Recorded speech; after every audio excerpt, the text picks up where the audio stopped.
யாருக்கு தான் முருங்கைக்கீரை சூப் பிடிக்காதோ அவங்களாம் கமெண்ட் பண்ணுங்கள். ஆனால் அதில் நானும் ஒரு ஆள் தான். எனக்கும் சுத்தமாக பிடிக்கவே பிடிக்காது. நானும் இப்போ தான் ஃபஸ்ட் டைம் வந்து ட்ரை பண்ணிகிட்ருக்கேன்.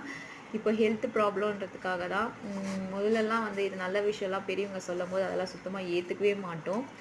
இப்போ தான் நம்மளோட ஹெல்த்து கொஞ்சம் கொஞ்சமாக ஏஜ் ஆக ஆக ப்ராப்ளம் ஆரம்பிக்கும்போது தான் நம்மளோட ஹெல்த்தை நம்ம பார்த்துக்கணுன்ற எண்ணமே நம்மளுக்கு வரும். அந்த மாதிரி தான் நானும். இப்போ வந்து அது சூப்பில் வந்து குடித்தா ரொம்ப நல்லது அப்படின்னு சொல்லியிருக்காங்க. அதுக்காக ட்ரை பண்ணிகிட்ருக்கேன். உண்மையிலே சூப்பராக இருக்குது.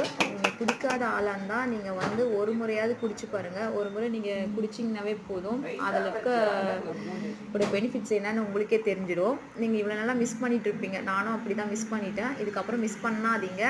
இதை நீங்கள் ட்ரை பண்ணுங்கள். ரொம்ப சிம்பிளாக தான் இருக்குது ரெசிபி. நீங்கள் ரொம்ப கஷ்டப்பட வேண்டியது கூட இல்லை.